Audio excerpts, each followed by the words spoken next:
ပြန်ကြားရေးနဲ့ပြည်သူ့ဆက်ဆံရေးဦးစီးဌာနနဲ့ကိုပိုင်ကျောင်းများအသင်းတို့ပူးပေါင်း၍ကျင်းပပြုလုပ်သောလူငယ်စကားဝိုင်းခမ်းနားကိုစက်တင်ဘာလ19ရက်နေ့နဲ့9နာရီခွဲကမန္တလေးအောင်မြေသားဆန်ခရိုင်အောင်မြေသားဆန်မြို့နယ်နန်းရှိဇန်တရပူကိုပိုင်ထက်တန်းကျောင်း၌ကျင်းပပြုလုပ်ပါတယ်။ရှေးဦးစွာမြို့နယ်ပြန်ကြားရေးနဲ့ပြည်သူ့ဆက်ဆံရေးဦးစီးဌာနဦးစီးရာရှိတော်စပယ်ကအဖွင့်မှာစကားပြောကြားပြီးဇန်တရပူကိုပိုင်ထက်တန်းကျောင်းတည်ထောင်သူဦးသက်စိုးကကျေးဇူးတင်စကားပြန်လည်ပြောကြားပါတယ်။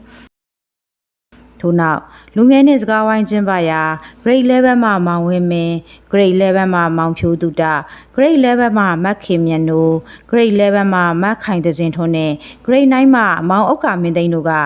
လူငယ်နှင့်ဆိုရှယ်မီဒီယာလူငယ်နှင့်အားကစားလူငယ်နှင့်လူကုန်ကူးမှုအန္တရာယ်လူငယ်နှင့်ကျန်းမာရေးလူငယ်နှင့်မူရစ်စေဝါသုံးဆွဲမှုစသည့်ကောင်းစဉ်များဖြင့်အသီးသီးပါဝင်ဆွေးနွေးကြရာတက်ရောက်လာကြသောကျောင်းသားကျောင်းသူများက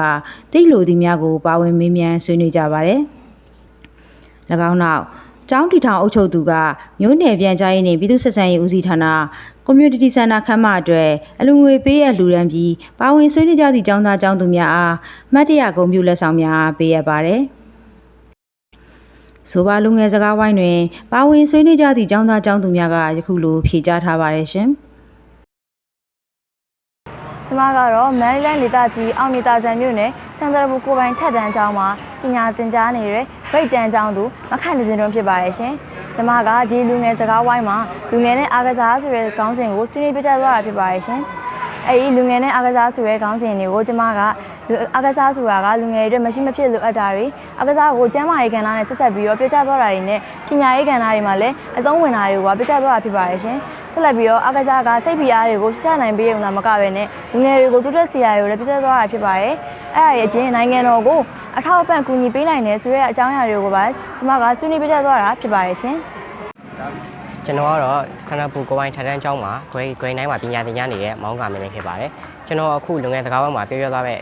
တဲ့ခေါင်းစဉ်လေးကတော့လူငယ်နဲ့ကျန်းမာရေးဆိုတဲ့ခေါင်းစဉ်လေးပဲဖြစ်ပါတယ်။လူငယ်နဲ့ကျန်းမာရေးဆိုတဲ့အတိုင်းပဲကျွန်တော်တို့လူငယ်တွေကကျန်းမာနေမှာဖြစ်ပါမယ်။ကျန်းမာနေမှာသာလေကျွန်တော်တို့ကအနာဂတ်မှာဒီနိုင်ငံကြီးကိုကျွန်တော်တို့ကတိုးတက်အောင်လို့ကျွန်တော်တို့ကလှုပ်ဆောင်နေတာဖြစ်ပါတယ်။ကျွန်တော်တို့လူငယ်တွေကဆိုလို့ရှိရင်နိုင်ငံကြီးအတွက်ကျေပွန်လေးပဲဖြစ်ပါတယ်။အဲ့ဒီကြောင့်မို့နိုင်ငံကြီးကအမှောင်တွင်းမှာရောက်နေတဲ့အချိန်မှာကျွန်တော်တို့က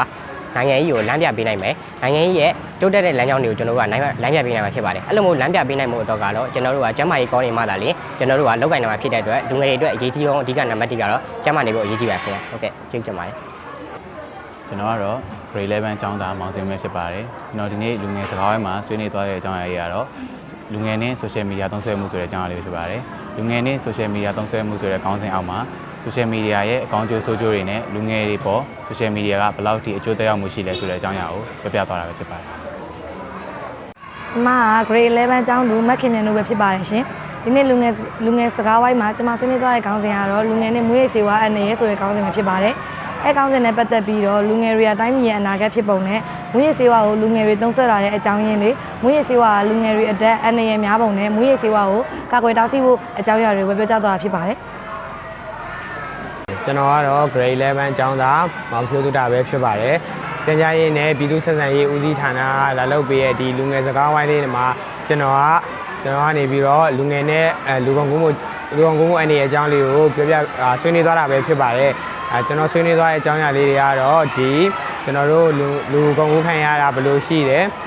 ဘယ်လိုလူမျိုးတွေလူကုန်ကူးခံရတယ်လူကုန်ကူးမှုအနေကိုဘယ်လိုကာကွယ်ရမလဲဆိုတဲ့အကြောင်းလေးတွေကိုကျွန်တော်ပြောပြသွားတာပဲဖြစ်ပါတယ်။ကျွန်တော်တို့ဒီလိုဆွေးနွေးပွဲလေးတွေဒီလိုလူငယ်စကားဝိုင်းလေးတွေကိုလိုက်လုပ်ပေးခြင်းအပြင်ကျွန်တော်တို့အကြောင်းသားတွေကိုအများဆုံးလိုက်လုပ်ပေးနေပါတယ်ကျွန်တော်တို့ဒီအကြောင်းကိုလည်းမကြာခဏလာလုပ်ပေးစေချင်ပါတယ်ယခုသတင်းကိုမန္တလေးအောင်မြေသားဆန်မြို့နယ်ပြန်ကြားရေးနှင့်ပြည်သူ့ဆက်ဆံရေးဦးစီးဌာနကရိုက်ကူးထားခြင်းဖြစ်ပါတယ်ရှင်။